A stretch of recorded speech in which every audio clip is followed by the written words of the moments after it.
Bismillahirrahmanirrahim. Assalamualaikum warahmatullahi wabarakatuh. Saya Mahfud Hatta dari Fakultas Hukum Universitas Muhammadiyah semester 4. Kali ini saya akan membawakan membagi bagaimana peran serta masyarakat dalam membayar pajak.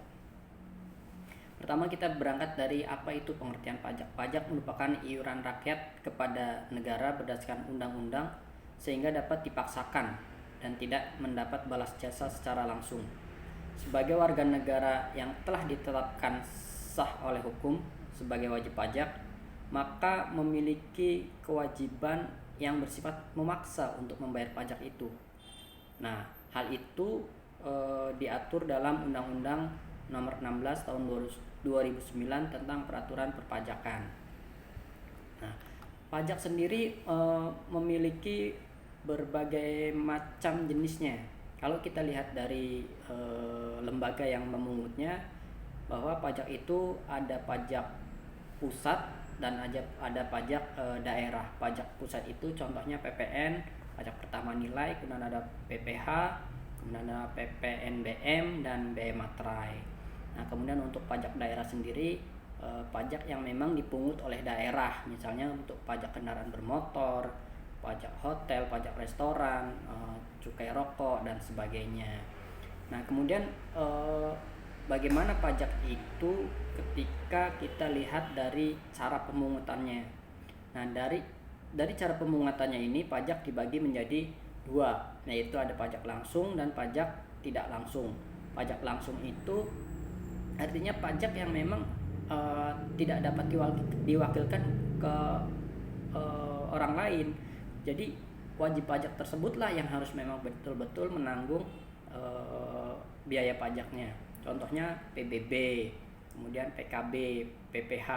Nah, PBB pajak bumi dan bangunan itu tidak bisa dikenakan kepada orang lain yang bukan namanya tercantum dalam PBB tersebut, atau pajak kendaraan bermotor tidak bisa dikenakan pajak tersebut dikenakan kepada orang lain yang namanya tidak tercantum dalam PKB tersebut.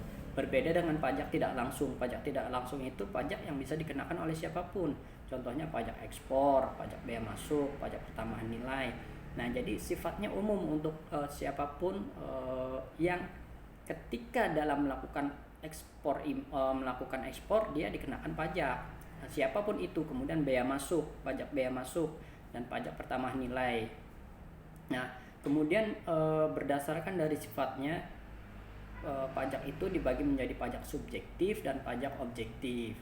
Pajak subjektif itu ketika dilihat berdasarkan kemampuan keuangan si wajib pajak. Nah, sedangkan pajak objektif itu pajak yang dikenakan berdasarkan barang yang dikenakan pajak gitu. Nah, kemudian ada apa lagi selain pajak? Penerimaan negara selain pajak itu atau penerimaan negara atau penerimaan daerah selain pajak itu ada retribusi, ada cukai, ada bea masuk dan sumbangan. Contoh pembayaran pajak yang bisa ditemukan dalam kehidupan sehari-hari yaitu ketika makan kita di restoran dikenakan pajak sebesar 10% atau sekarang 11%. Kemudian saat bekerja memperoleh gaji akan dikenakan potongan pajak, dan saat berbelanja dikenakan pajak dan sebagainya. Kemudian dasarnya apa sih penentuan pajak itu?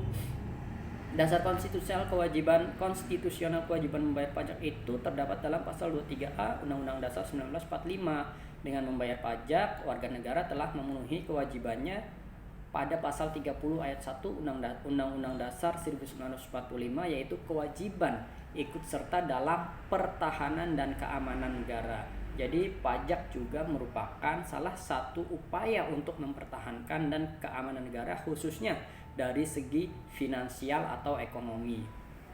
Nah, kemudian kewajiban membayar pajak ini dapat diuraikan dengan nilai-nilai yang terkandung dalam sila Pancasila, seperti sila pertama tentang keikhlasan, antara seorang yang rela untuk membayar pajak demi kepentingan rakyat lain juga, menikmati pembangunan dan tidak berharap adanya balasan. Kemudian ada nilai kedermawanan, yaitu bermurah hati terhadap sesama dengan menyisihkan pendapatannya untuk membayar pajak dan nilai-nilai lainnya. Kemudian pada sila kedua, pajak ini dapat mengandung nilai keadilan, bahwa warga negara yang memperoleh hak juga memenuhi kewajibannya seperti membayar pajak, sehingga seimbang antara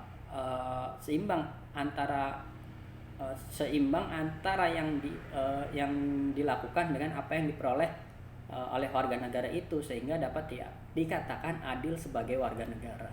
Kemudian ada sila ketiga. Sila ketiga dalam perpajakan ini mengandung ekspresi rasa cinta tanah air karena membayar pajak. Artinya seorang ingin yang negaranya bisa lebih maju melalui tahap pembangunan, sadar menjalani kehidupannya sebagai warga negara, wajib membayar pajak. Dan rasa nasionalisme itu artinya ingin mempertahankan negaranya seperti mewujudkan kejayaan bangsa dan kemakmuran rakyat.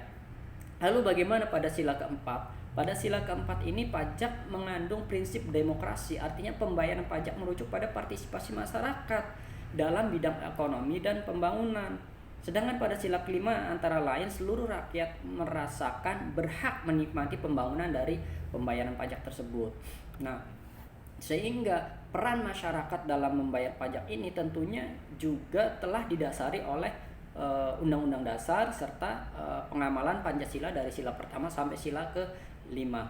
Kemudian pemerintah memungut pajak berdasarkan atas 4 asas, yaitu pertama asas equity, yaitu pembayaran pajak didasarkan pada tingkat kemampuan ekonomi tiap warga negara. Artinya semakin besar penghasilan masyarakat, semakin besar penghasilan masyarakat, maka dia semakin besar pula pajak yang harus dibayarkan gitu. Kemudian pemungutan pajak digunakan dengan benar untuk kepentingan bersama. Kemudian ada asas certainty, yaitu memberikan penekanan adanya kepastian hukum dan meyakinkan bahwa masyarakat paham mengenai apa yang dikenakan pajak, yang menjadi objek pajak pula, berapa jumlah pajak yang harus dibayar dan prosedur pembayaran pajak. Nah, itu masuk ke dalam asas certainty yang memberikan penekanan bahwa asas tersebut menjamin adanya kepastian hukum.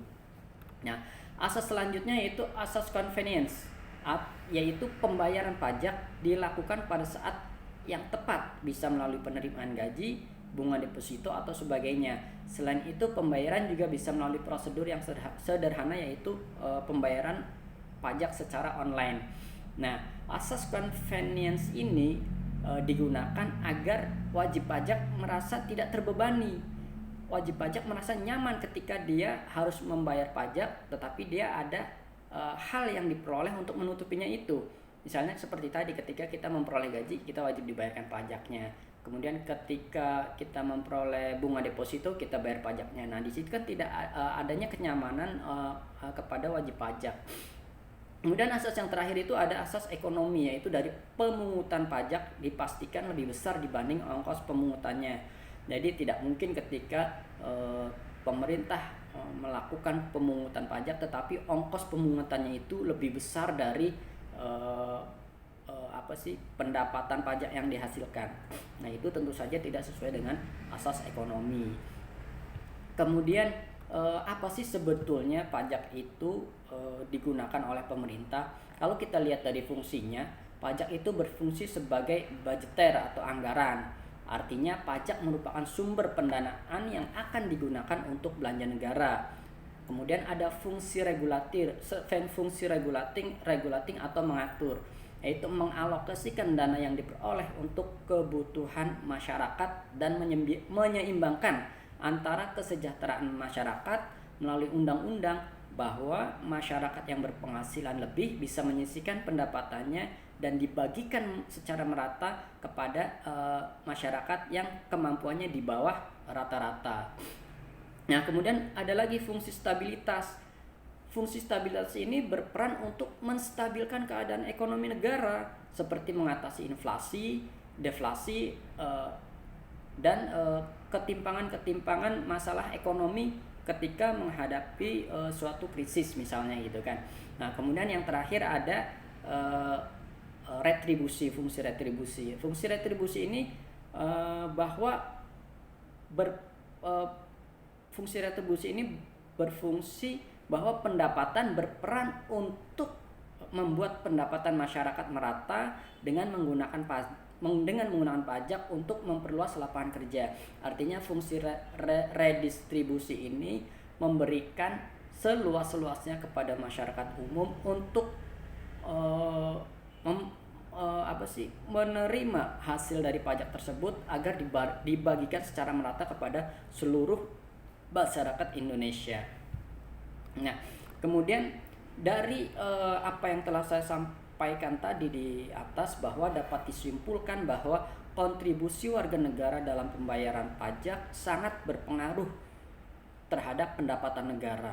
Jika masyarakat berperan aktif dalam membayar pajak, maka pendapatan negara akan meningkat sehingga bisa mendorong pembangunan nasional ke arah yang lebih baik, lebih maju, dan serta memberikan tingkat kesejahteraan dan kemakmurannya rakyat yang lebih tinggi. Jika masyarakat tidak memenuhi kewajiban sebagai wajib pajak, jika masyarakat tidak bisa memenuhi kewajibannya sebagai wajib pajak, maka hal ini akan terjadi berupa kesenjangan sosial, kemudian pembangunan tidak merata, kemudian tidak meratanya pembangunan di beberapa wilayah di Indonesia.